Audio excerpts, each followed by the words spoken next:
आप सभी का स्वागत है हमारे YouTube चैनल पे। दोस्तों आज फिर से एक नए वीडियो के साथ आप लोगों के साथ जुड़ चुके हैं, जो लगातार हम लोग एक ही तरह का वैकेंसी जो कि जिला स्तर ब्लॉक लेवल अभी यही सारा वैकेंसी मतलब जितना भी निकल रहा, जिस जिला से भी निकल रहा और जहाँ से भी निकल रहा, हम लोग उसका सारा अपडेट आप लोग को इस चैनल के माध्यम से दे रहे हैं। तो अभी तक आप सब्सक्राइब नहीं किए तो कर लीजिए, क्योंकि झारखंड से जुड़ा जितने भी अपडेट और जितने भी वैकेंसी आएंगे इसी चैनल के माध्यम से आप लोग को न्यूज़ दिया जाएगा। ठीक है दोस्तों, सारा अपडेट दिया जाएगा। तो आज का जो अपडेट है ये जिला ग्रामीण विकास अभियान बोकारो से निकला हुआ है और इसका आप देख सकते हैं एक वैकेंसी है। तो चलिए हम लोग इस वैकेंसी को आज डिस्कस करते हैं। तो कार्यालय जिला ग्रामीण विकास अभियान बोकारो। आप विज्ञापन संख्या आप देख सकते हैं, नीचे पे दिया हुआ है 1-24-25, देखिए यहाँ पे लिखा हुआ है, विज्ञापन संख्या यही है।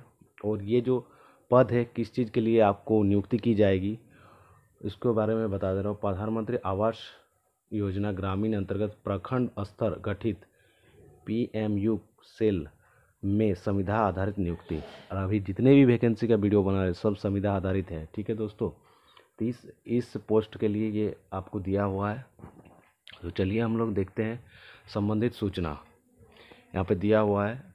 तो ग्रामीण विकास विभाग झारखंड सरकार रांची के अधिसूचना संख्या 10-16 दिनांक 1-3-2017 और पत्रांक आपका 1192 और दिनांक 9-3-2017 के पत्रांक 1193 और दिनांक 9-3-2017 के अवलोकन में प्रधानमंत्री आवास योजना ग्रामीण के अंतर्गत बोकारो जिला प्रखंड रिक्त पदों पर मॉनिटरिंग यूनिट के विभिन्न रिक्त पदों को विरुद्ध संविधा आधारित नियुक्ति विभागीय पोर्टल यहाँ पे दिया हुआ है। जो वेबसाइट आप देख सकते हैं यहाँ पे जो दिया हुआ है government.in करके, जो झारखंड government.in करके, और इसके माध्यम से ऑनलाइन आवेदन दिनांक 27/1/2025 से 7/2/2025 तक आमंत्रित किए जाते हैं। यानी कि आप 27 तारीख से यानी कि स्टार्ट हो चुका है अभी, और फिर 7/2/2025 लास्ट डेट है। तो इसका आप अप्लाई कर सकते हैं। लास्ट डेट आपका 7 तारीख है, 7 फरवरी, जिसकी कोटिवर पदवार रिक्तियों की संख्या के आहार निहित है। देखिए अनारक्षित पे दो दिया हुआ है, पिछड़ी वर्ग का दिया है 4, इस तरह करके 5, 6, 7, 8, 9 और 10 जो एगो दिया हुआ है, जो इस तरह के सीरियल वाइज बनाया हुआ है। और ये कॉलम दिया हुआ है, साला फिर गलत है। तो चलिए दोस्तों, प्रखंड स्तर पर ये हम लोग अब समझते हैं थोड़ा सा यहाँ पे क्या दिया हुआ है। तो यहाँ पे तो देखिए यहाँ पे पद नाम दिया हुआ है और कोटिवार रिक्त पदों की संख्या दिया हुआ है, कुल रिक्त संख्या दिया, उम्र की सीमा दिया हुआ है। और 9 नंबर में देखिए मानदेय क्या होना चाहिए, सैलरी क्या होगा वो दिया हुआ है, शैक्षणिक योग्यता दिया हुआ है। तो ठीक है, तो पहला हम लोग पद का जो बात करेंगे ये है प्रखंड समन्वयक सामान्य वायसक। तो ये क्या है, इसका सीट है अनारक्षित में 2 और पिछड़ी वर्ग में 0 है, और यहाँ पे दिया हुआ 1, और यहाँ पे कुल रिक्त पद 3 है। ठीक है, इसका जो एज रहेगा 22 से 45 वर्ष तक रहेगा। इसका प्रतिमाह जो तनख्वाह होगा 18,000 रुपया प्रतिमाह। इसका जो क्वालिफिकेशन है यानी कि योग्यता की बात करें तो मान्यता प्राप्त विश्वविद्यालय स्नातक उत्तीर्ण मतलब ग्रेजुएशन होना चाहिए और 1 वर्ष का कार्य अनुभव होना चाहिए। ठीक है, और अब यहाँ पे जो दिया मान्यता प्राप्त विश्वविद्यालय देखिए रूरल मेजेंटा सोशल वर्क स्नातक, ठीक है, उत्तीर्ण 1 वर्ष के क्षेत्रीय संबंध में अनुभव, इस क्षेत्र में 1 साल का अनुभव चाहिए। अब दूसरा पद का हम लोग जो बात करेंगे यहाँ पे जो दिया हुआ है, इसका सीटें है 3, देख सकते हैं अनारक्षित में 1 है, फिर यहाँ पे रिक्त पद की संख्या देखिए 6 है, यानी कि टोटल पद जो है 6 है। यहाँ जो एज दिया हुआ 18 से 30 साल दिया हुआ, और इसका जो सैलरी रहेगा प्रति माह 10,000 रहेगा।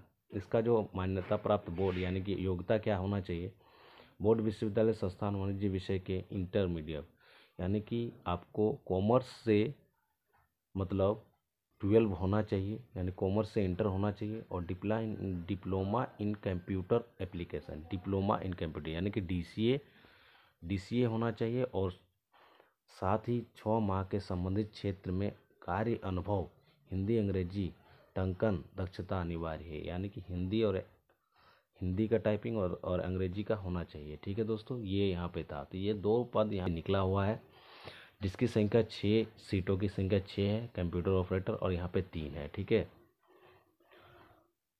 तो 9 सीटों की बात यहाँ पे है। तो और मैं बता देना चाहता हूँ, ये जो अभी जो हम लोग जॉब की जिसका डिस्कशन कर रहे हैं, हम लोग डिस्कस कर रहे हैं, ये एक्चुअल है कॉन्ट्रैक्ट बेस, यानी कि संविदा आधारित जॉब है। ठीक है दोस्तों, और यहाँ पे अभी और यहाँ पे दिया हुआ है, अगर नियुक्ति प्रक्रिया शर्तें जो है यहाँ पे देखिए, जो है करना है आपको। और यहाँ पे जो है सभी अभ्यर्थी ऑनलाइन के लिए माध्यम से ऑनलाइन आवेदन अनिवार्य है। इस विभागीय ज्ञात में दिनांक 3/12 के अनुसार आवेदन शुल्क नहीं लिया जाएंगे। तो ये 3/12 में जो निकला था उसमें आवेदन शुल्क उसको नहीं देना है। ठीक है,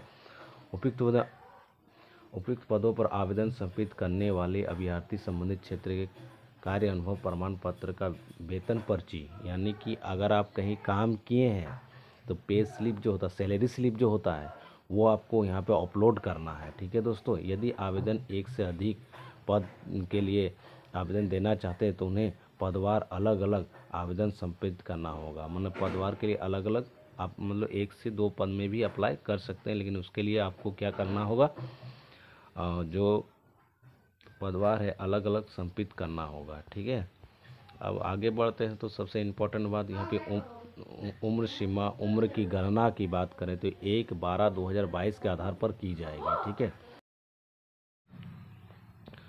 जाति प्रमाण पत्र जो है देखिए यहाँ पे साफ साफ लिख दिया है, झारखंड राज्य अनुसूचित जाति अनुसूचित जनजाति पिछड़ी वर्ग BC1 BC2 जिला उपयुक्त अनुमंडल पदाधिकारी स्तर निर्गमित जाति प्रमाण पत्र अथवा कार्मिक प्रशासनिक सुधार राजभाषा विभाग। ठीक है, तो जो कि आपकी यदि पदाधिकारी अनुमंडल यानी कि SDO से बना होना चाहिए, और यहाँ पे दे दिया है 25/2/2019 के अवलोकन के अंचल अधिकारी स्तर के निर्गमित जाति प्रमाण पत्र मान्य होगा। ठीक है, आरक्षण का दावा करने वाले अभ्यर्थी स्थानीय निवासी, तो यहाँ पे आप ध्यानपूर्वक पढ़ लीजिएगा। और सबसे पहले यहाँ पे जो सबसे इम्पोर्टेंट बात है, आरक्षित का जो अधिकतम आयु सीमा होगा 45 वर्ष, पिछड़ी वर्ग का 47 वर्ष, और महिला का 48, और अनुसूचित जनजाति का 50। ठीक है, 50 वर्ष यहाँ पे दिया हुआ है। आगे बढ़ते हैं, यहाँ पे और इम्पोर्टेंट बात यहाँ पे दिया हुआ जो कि आपका जो शैक्षणिक योग्यता 50, वांछित अनुभव 20, और विषय ज्ञान 10, और कंप्यूटर ज्ञान 20, और कुल 100 नंबर का एग्ज़ाम होगा। ये आपका कुछ दिया हुआ है अनिवार्य शैक्षणिक योग्यता में, इसको भी आप लोग ध्यानपूर्वक देख लीजिएगा। बाकी जो है इसमें और कोई ऐसा चीज़ नहीं है जो आपको मैं बताऊं।